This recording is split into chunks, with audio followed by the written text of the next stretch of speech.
আমার নামে যেন জয়ধ্বনি দিচ্ছে আমি শুনতে পাচ্ছি।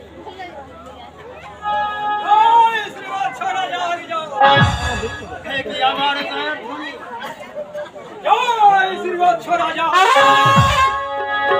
হে কি প্রভু, তব চরণে আমার প্রণাম। আশীর্বাদ করি রাজন, সদা মঙ্গল রহে। বলে চরণে, হে তব চরণে আপনার আশীর্বাদ করি। বলে প্রভু, এখানে কি জন্য এসেছেন প্রভু? বলে রাজন, লোক মুখে শুনেছি শ্রীবৎস রাজা বড় ধার্মিক, তাই লক্ষ্মী বর্ণা শুনি বড় এর সত্য সুবিচার চাইতে ছুটে এসেছি আপনার দরবারে। বলে প্রভু, হে আপনার নিজ গুণে এই আসন গ্রহণ করুন। বলে রাজন, আমি আপনার দরবারে বসতে আসি নয়, আমি এসেছি বিচার প্রার্থী হয়ে লক্ষ্মী বর্ণা শুনি বড় এর সত্য সুবিচার চাইতে। বলে প্রভু, হে আপনারা হচ্ছেন আপনাদের বিচার হবে এই দেবালয়ে, আর আমি সামান্য মানব হয়ে আমি আপনাদের বিচার। ওই দেবালয়ে মোদের বিচার হয়নি বলে ছুটে এসেছি আপনার দরবারে সত্য সুবিচার চাইতে লক্ষ্মী বর্ণা শুনি বড়। আমাকে নিজের গুণে ক্ষমা শরীর দৃষ্টি জ্বলন তরঙ্গ ভালো ভালো বলছি, লক্ষ্মী বর্ণা শুনি বড় এর সত্য সুবিচার যে আপনাকে করতে হবে। তাহলে আমাকে বিচার করতেই হবে। তাহলে আমাকে সময় দিতে হবে। সময় দিতে হবে কি আগামী করলো বেলা 10টা পর্যন্ত আমায় সময় দিন। আমি আগামী করলো বেলা 10টার সময় আপনাদের আমি সুবিচার করব।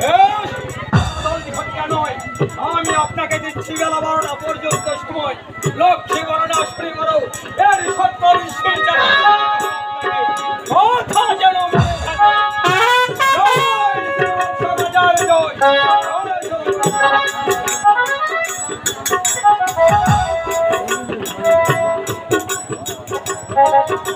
লক্ষ্মী শুনিয়ে এসেছিল আমার নিকট বিচার চাইতে।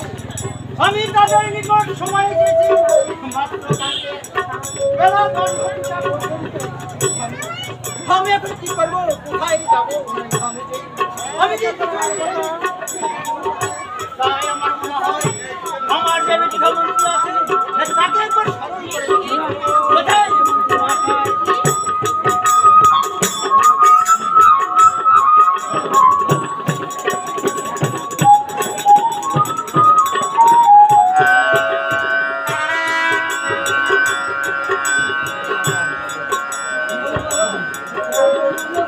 আশীর্বাদ করেন মহাশয়। কি জন্য মন্ত্রী মহাশয় আমার লক্ষ্মী শুনে বিচার করতে হয়। চাইতে এসেছিল মহারাজ।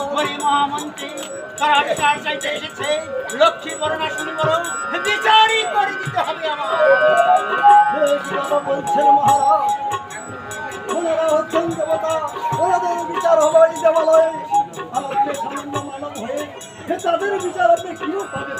তাই তো আমি তাদের বিচার করতে পারিনি মন্ত্রী মহাশয়। তাই আমি আপনাকে স্মরণ করেছি। এর একটা বুদ্ধি আমায় বের করে দিন মহাশয়। আমাদের একটু ভয় করেন মহারাজ। বেশ, আপনি ভাবে চিন্তাই বলুন। মহারাজ বেশ, হ্যাঁ মহারাজ, কেমন করে? ওনারা হচ্ছেন দেবতা, ওনাদের বিচার করতে হলে ফলে করতে হবে। ফলে করতে হবে? মহারাজ, কেমন ফল মন্ত্রী মহাশয়? ওই সমতল পাড়ায় গিয়ে সিংহাসন নির্মাণ করে নিতে হবে। সিংহাসন আর একখানে লোকের সিংহাসন, এই দুটি সিংহাসনের রাজসভায় এনে স্থাপিত করতে হবে। এবং একখানা সিংহাসন দুটি রেখে দিতে হবে। তারপর ওনারা যখন বিচার চাইতে আসবে আমাদের আপনি ঘোষ করবেন। বেশ, তারপর কি করবো? তারপর ওনারা বসার পর আপনি শুধু বলবেন যে আপনাদের বিচার আপনারাই করেছেন। উত্তম বিচার মন্ত্রী। বেশ মন্ত্রী মহাশয়, মহাশয় আপনি আর কোনো কালে বিলম্ব না করে এই মুহূর্তে ওই স্বর্ণ একটি স্বর্ণ সিংহাসন আর একটি রূপোর সিংহাসন এই মুহূর্তে